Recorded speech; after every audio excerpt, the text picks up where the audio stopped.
We are going to start in here this evening and talk through our gifted and talented continuum. Talk about some ads we've made, which I'm super excited about. This is my third year in the role, and over the course of the last 3 years, we've had 24 curriculum adoptions, so all of our content areas are on a rotation. And this particular year, we've made some ads to our middle school programming. And so we'll talk through what that looks like. Up this year is all of our AP courses will have new curriculum. And so Tiffany Buchanan, our gifted coordinator, will talk about that. You have with you tonight a little card, so there are QR codes that you could use with your camera on your phone to get access to this presentation. This presentation is also going to be recorded, so you can access it if there's something you missed. And everyone gets a gifted survival guide for parents. I have a gifted child, and this book is fabulous because one, we need to know how to support our learners, and also two, it's not something that you sit down and you read with your child, but something that you could reference as you go through the years. So I'm Tiffany Stropko. I'm going to introduce some of my friends here this evening. So we have Tiffany Buchanan. She is our lead gifted teacher. We have Amy Zaramat, who is our administrative specialist for initiative implementation. And we have Christy Krusek, who is also our administrative specialist. Our district goals have been the same the last 4 years, and I'm most concerned about student achievement. I believe that we are in a great situation in our district where although we're seeing COVID gaps right now, and that's not an excuse, I do believe that we're going to see our data rise.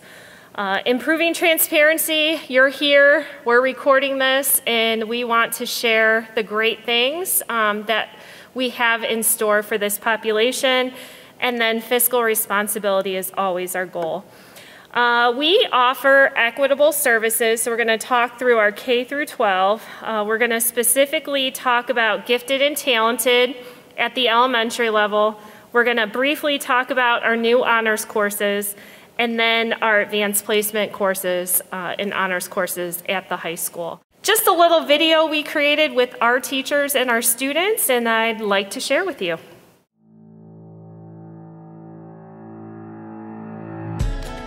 To participate in our gifted program, students must qualify based on our whole grade screening process, which begins in the 2nd grade.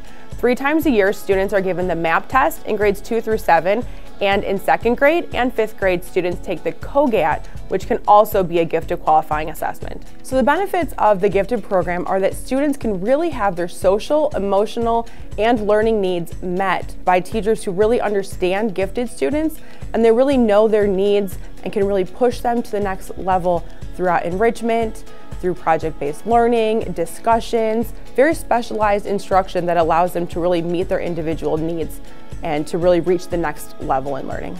A lot of the honors courses and the AP courses I took were a result of me kind of not feeling challenged enough in regular courses. So I started taking the honors courses and the AP courses, and it actually challenged me and helped me learn more at the level that I was ready to learn at. Most of the kids that want to take this, they want that challenge. They want to be pushed.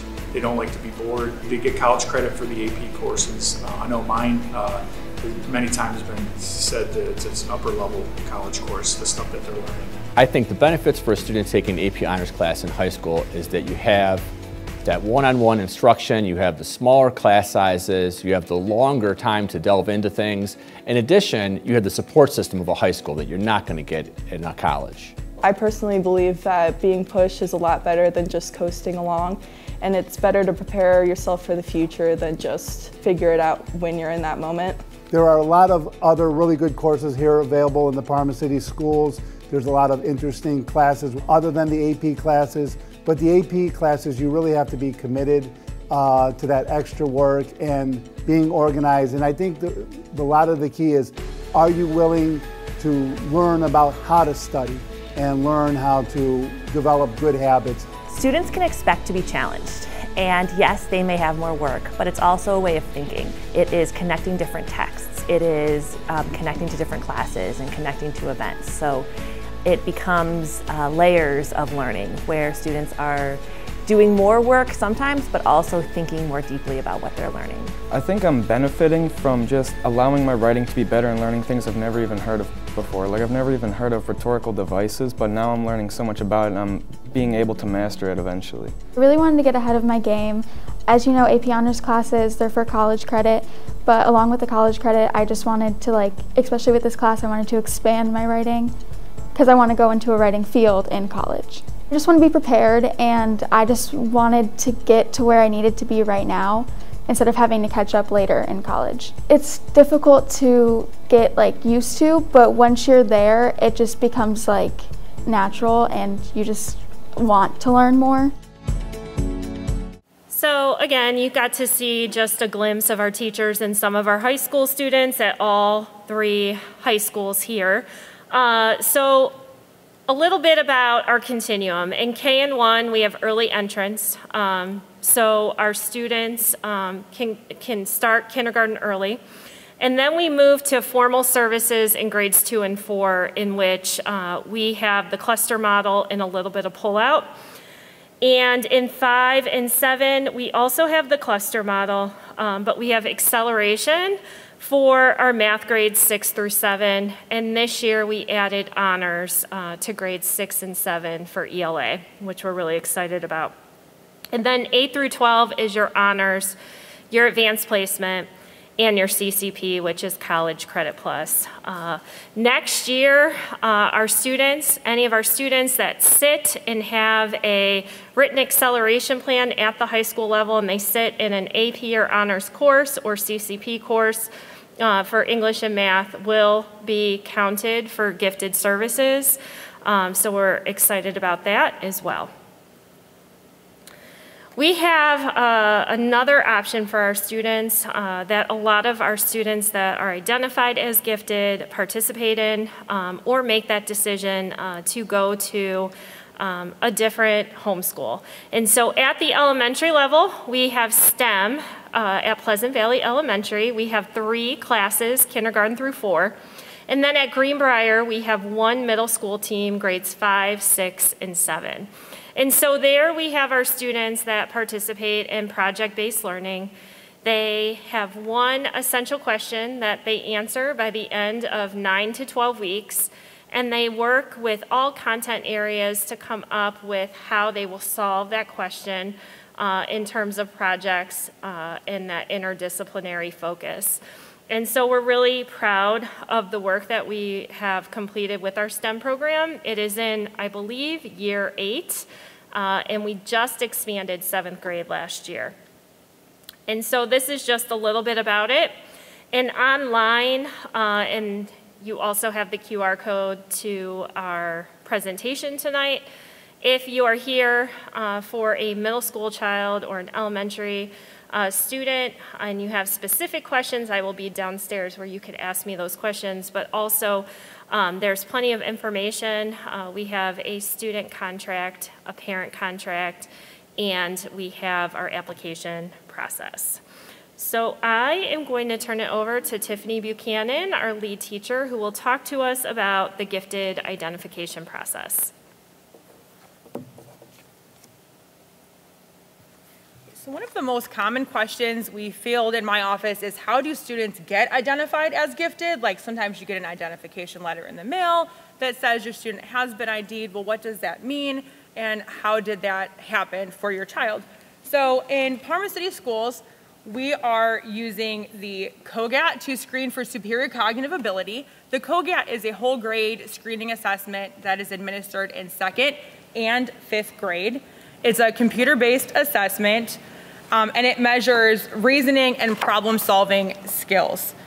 We also administer the MAP assessment in grades 2 through 7, and that is used to identify students as gifted in math and reading, as well as used to drive instruction in the classroom as well. The MAP assessment is, again, computer-based. It is an adaptive assessment, which means that as the students get test questions correct, they continue to get harder questions as they are taking that assessment, which allows us to really get a picture of how high of a curriculum we can challenge those learners with.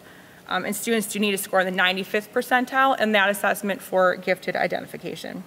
To identify students as creative thinking ability, it's a combination of 2 assessments. So they do have to score on an intelligence test. We choose to utilize the COGAT.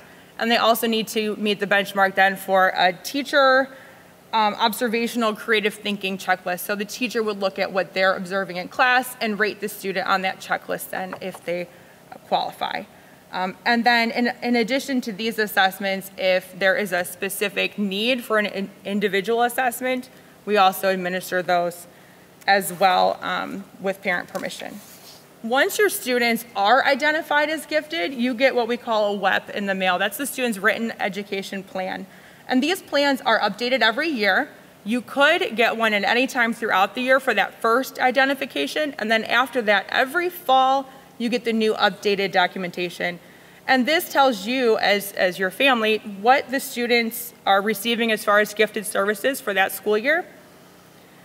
The students have goals, which are based on the areas that they're identified in. So if they're identified in math, they would have goals specific to their math identification that their teachers would be working on with them in class through our cluster model. And then we also expect all gifted students to try to maintain at least 90th percentile or higher on their MAP assessment. A parent acknowledgement is mailed home. So if you have a gifted learner in your household, you received like a yellow goldenrod colored form. If you didn't return it, they still get services. Just that's something where if you could communicate that you maybe had a question about something, or if you didn't want that service, that would be what the parent acknowledgement is for. But if you didn't return it, it's okay. They still are receiving their services at this time.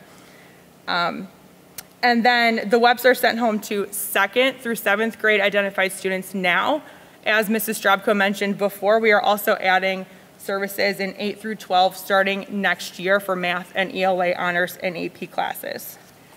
Our gifted service plan that we utilize in Parma City Schools is what we call the cluster plan. And that means that we intentionally and deliberately cluster gifted students together that have the same identification areas. So if we have a group of students maybe in a 4th grade classroom that are identified in math, we make sure to put them in a classroom together with learners of similar ability. And that way their teacher can really differentiate and provide them with rigorous classroom instruction that really meets their needs. And we utilize the cluster model currently in grades 2 through 7. Next year in high school, the students that are gifted and receiving those gifted services will take the honors and AP classes. It's highly suggested that they take those courses, and that will be how we continue to expand our cluster model at the higher levels too. And then any teachers that have a gifted cluster in their classroom, they receive ongoing yearly gifted PD as well. And that focuses on the nature and needs of gifted students.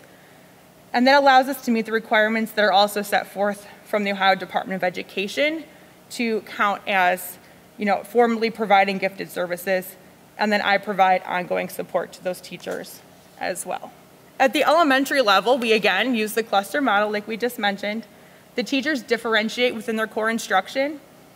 We also have what's called PI time, prevention, intervention, and enrichment time, which is scheduled into all of our elementary schedules, so the students have that time every day to really target their instruction.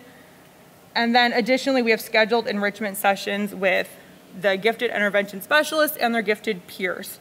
So if we give a quick overview of those elementary gifted services and where they occur, the differentiation in the classroom, teachers have targeted small group instruction for sometimes intervention needs or enrichment needs in the case of our gifted learners.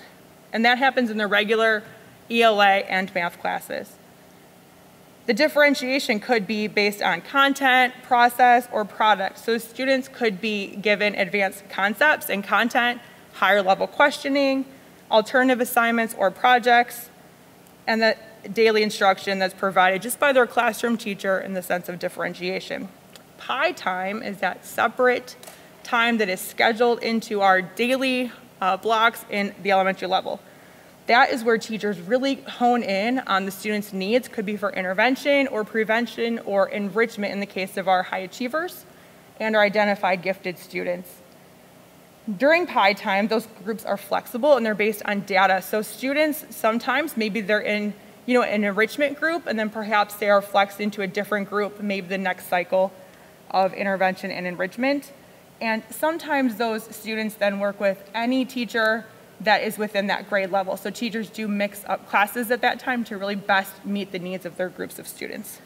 We have 2 gifted intervention specialists that are amazing, and they pull out our gifted students 1 time a week in grades 2 through 4 to really provide them with individualized enrichment. They plan all kinds of themed units of instruction, things that can't really be done typically in the regular classroom. So it's a nice additional service that we provide. They work on the WEP goals that the students have too, so it's really targeted for your students based on that WEP that is mailed home. And then enrichment work isn't given a formal grade because it's an additional service on top of their classroom. However, they do receive feedback as well. By having this pull-out sessions, students are encouraged to face challenges and learn from mistakes, and I know that's been something they've really focused on this year, really teaching the students to kind of persevere through different challenges and obstacles as they are learning more higher level challenging content. At the middle school level, we do again have our cluster model. We differentiate again within the classroom, within the daily blocks. We have honors classes, accelerated math, and adaptive online practice programs such as Success Maker, which they work on in Learning Lab, that places the students at their levels and allows them to really be extended in their learning as well. So within the classrooms in middle school, the teachers again work with their targeted small groups on instruction. So they use their classroom data to determine the students' needs, and then they flexibly group them based on the instruction that that group of students really would benefit from. They again differentiate just like we do at elementary. So we have advanced concepts and content, higher level questioning, and sometimes that could look like alternative assignments or maybe projects for high achievers as well. And then students are again deliberately scheduled together with students with similar gifted identifications so that we really can hone in and meet the needs of those students as well. Honors classes, so starting in 6th grade, we have accelerated honors math. So our 6th grade math class students that are for honors actually do half of the 7th grade curriculum as well. So it is a compacted math class. They cover all of the 6th grade materials and then half of 7th. And then in 7th, they finish the 7th grade standards, and then they work on mastering 8th grade standards as well. And those students actually take the 8th grade Ohio State test at the end of the 7th grade. So if you have a student that has taken or is taking one of those classes, in 7th grade, they get what's called a written acceleration plan mailed home. That's our WAP, and that notifies you as a family that those students are going to be taking the 8th grade above grade level Ohio State assessment. And then next year, we're proud to say that we added on honors 6th and 7th grade ELA. And then middle school students that enter these classes are recommended by their teachers. We really want to make sure that students are in the right classes where they will be the most successful. So to determine that recommendation, the teachers look at their accelerated math scores on MAP, accelerated OST scores, average grade of a B or higher is ideal, and their gifted identification. So gifted math students, for example, are highly encouraged to take honors math. Gifted ELA students are highly encouraged to take honors ELA, and so on. So we really try to make sure students are in the best place to be the most successful. So those course recommendations come from their teachers, and they communicate with families as well. Our high school gifted services. So this year, we did not have formal high school services. So you may have gotten what we call a no service letter this year. And that said that we didn't have formal gifted service at the high school level, which just means that we didn't have enough PD hours focused on gifted students for the high school classes. We still had rigorous honors curriculum in place. We still had rigorous AP classes in place. So all of that was still in place, and your students were still being challenged. To count as a formal gifted service, though, we have to have additional PD for our teachers. And next year, that is going to be in place. So next year, instead of the no service letter that you've received in the past, if you have a high school identified gifted student, you are going to get one of those WEPs instead of the no service letter, which is fantastic. The teachers will get that PD then that's directly focused on Ohio's gifted competencies as they align to their individual class. So if it's an AP English class, that teacher's going to have very specific PD that will help plan instruction for the high achievers in that classroom. And then for high school, the courses that are shown behind me are the classes that are going to count as that official gifted service that we report to the Ohio Department of Education. So if you notice up here, we have honors English starting in 8th grade. Next year, we are revamping our 9th and 10th grade English honors classes to align with pre-AP honors English, which will help the students be more successful as they enter AP in 11th and 12th grade. Math courses, we have Algebra 1 honors starting in 8th grade. So the students that are accelerated in math can take that and get high school credit, even as 8th grade students. You also can take Algebra 1 honors for the 9th grader, but the option is there for the acceleration if your student desires. And then that track continues through geometry all the way through AP classes, and those classes are the formal gifted services that we'll be providing next year for the high school level, which is very exciting for us, in addition to CCP classes that will also count as gifted service as well. And we focus on math and ELA only right now because that's where our whole grade screening occurs. So we're still going to have the same wonderful opportunities in science and social studies that we've had in the past. That's not changing, that's all still in place. We just identify students as gifted with our whole grade screening in math and ELA. I'm going to hand over the podium to Marian Armstrong. She's a counselor at Parma High, and she can talk to you more about some of those honors and AP opportunities. So I wear a couple of hats when I speak to you tonight because if you were at the CCP night last week, I think it was, you also know that I'm a parent of 2 children who went through the honors and AP programs here at Parma City School. So not only have I gotten to see this and present this as an educator, but I've got to see inside the classrooms as a parent. And I can tell you that both of my children were very successful. We have exceptional teachers in this district. Both walked away with lots of scholarships through these classes, and both did very, very well. So a lot of people ask me, oh, how are those Parma City schools? I say they are exceptional. We have exceptional educators and very rigorous programs. So I'm a little biased when I'm speaking to you tonight, but here's what we're going to talk about. So what are colleges looking for? I'm going to tell you, both of my kids took all AP and honors tracks all the way through in all 4 core classes, and both of them told me their first year in college was easier than their last year in high school. We prepared them very, very well. So we are looking for kids not only who are smart, because there's a lot of smart kids in college.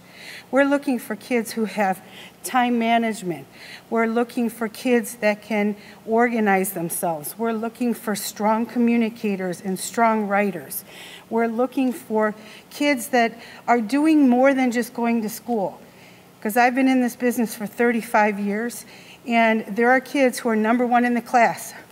Great GPA, super smart, but all they do is study, and when they don't understand why they're not getting scholarships, because scholarships are going to those kids that are working, that are doing extracurricular activities, that are volunteering in the community, and they're smart. Because remember, we are a big fish in a little pond here. Once you try to go and compete against Ohio State, you're competing against kids in the whole entire world who are trying to get that same spot your kids are. So you need to make sure that your children are doing something now to help them to stand out so that they can compete. Because you're here, so we all know that those kids are smart enough. We just need to make sure that they can compete. What's the difference between an honors and an AP course? What I like to say is an honors course prepares you for an AP course. Our kids, I always tell kids all the time, kids don't come home from college because they can't do the work. Kids come home from college because, number one, they don't like where they picked. So it's very important to choose wisely. But they don't have their time management skills. They don't have their work ethic down. They haven't practiced those life skills to help them to be successful in the real world. And I really think these AP and honors classes do that for our kids. I'm going to use our AP World History class as an example. And our kids get so upset all the time because our AP teacher gives them a ton of work, but then she gives them a week to get it done. So those kids have to learn time management, because if they wait till Thursday night, yes, they're going to be doing homework till 2 o'clock in the morning. But if they had done homework Monday and Tuesday and Wednesday and Thursday, they would have been going to bed in a decent time. And this is really how college works. And this is why our teachers do a great job of preparing our kids for college. Because if they learn that time management, they're going to do really, really well in school. They're also looking at critical thinking and higher level thinking skills. So they may read some similar books as the students in other classes, but they're really going to delve into that curriculum and look at it much more closely. The vocabulary might be a little more extensive. They might do an extra project with it, and they may have some more homework. So the expectations will be higher in these courses, but this is what they're getting that additional GPA bump for. And the AP courses, these are college-approved courses. College Board is approving these advanced placement courses. So at the end, they are all going to take a test the first 2 weeks in May if they choose to do so. And if they get a 3, 4, or 5 on these tests, they can walk away with lots of college credits. Both of my children, neither one of them had to take English in college. Neither one of them had to take a humanities. And it did not shorten their time in college, because my daughter's in a cohort, but it did allow her to take a minor. Same with my son. Instead of taking 18 credits, he was able to take 16 credits in order to make sure that he was able to do better in his grades, because he had all these credits from high school in his pocket. So again, success at the AP level. All right, these kids who take these AP classes, they will do good in college. They will do a very nice job in college if they take it seriously, because they're used to that rigorous course load. They're more likely to major in AP-related subjects. And they take more college coursework in the discipline that they took in the AP. This is also, I think one of the videos made a really good point. College, you're on your own. These AP courses, they're tough, but if you take them in high school, number one, you're not paying $1,000 a class, but number two, you've got all the support of all of the teachers, the counselors, the administrators, your coworkers, everyone around you to make sure that you can be successful in this course. Kids who take AP classes, research shows that they are more likely to graduate in 4 years, and they find leadership opportunities. And these guys are our leaders. So we're asking them to start young to be our leaders. How does this give them an edge? I said before that they are going to be have college credits walking in the door. Now, people ask me all the time, how many college credits? Each school is a little bit different. Most schools, if you earn a 3, 4, or 5 on a AP test, you're going to be getting some sort of college credit.